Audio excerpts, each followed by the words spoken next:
18 de fevereiro é aniversário de falecimento de Martinho Lutero, um religioso que nasceu em 1483, numa região pertencente à atual Alemanha.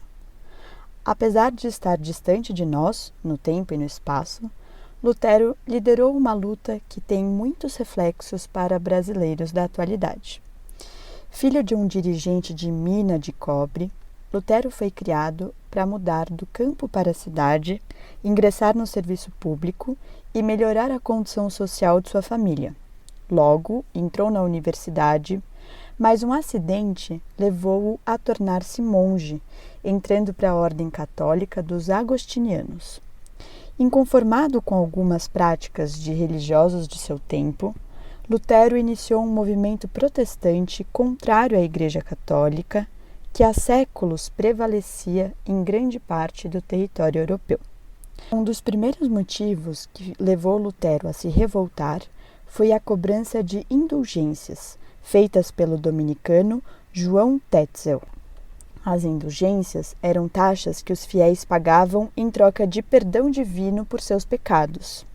Mas, além de atacar práticas corruptas como essas, Lutero apresentava críticas mais profundas, que ultrapassavam os hábitos de um ou outro religioso e atingiam o catolicismo como um todo. Não entendia, por exemplo, por que as missas eram realizadas na língua das escrituras sagradas, o latim, desconhecido pela população local, que àquela altura estava habituada a línguas que deram origem ao alemão, inglês ou francês do nosso tempo. Esse fator, inclusive, ligava-se a outra crítica que Lutero fazia ao catolicismo.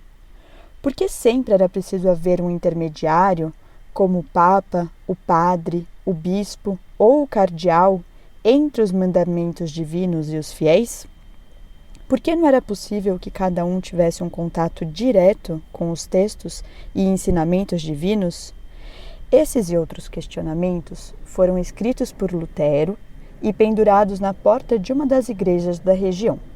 Logo, pessoas de localidades vizinhas também tornariam públicas suas próprias ideias contrárias ao catolicismo. O francês João Calvino, por exemplo, fundou uma nova corrente religiosa defendendo que todo ser humano nasce predestinado à salvação eterna ou não. Os sinais da salvação estariam numa vida de virtude, baseada no trabalho sério, ordenado e livre de excessos como a embriaguez. A reforma iniciada por Lutero, então, deu origem às primeiras religiões protestantes, que também ficaram conhecidas como evangélicas. Afinal, defendiam que todo cristão pudesse ler os textos dos evangelhos, criando sua própria interpretação. Desse primeiro grupo de protestantes históricos, surgiram as igrejas presbiteriana, batista e metodista, que, por sua vez, originaram as religiões cristãs pentecostais.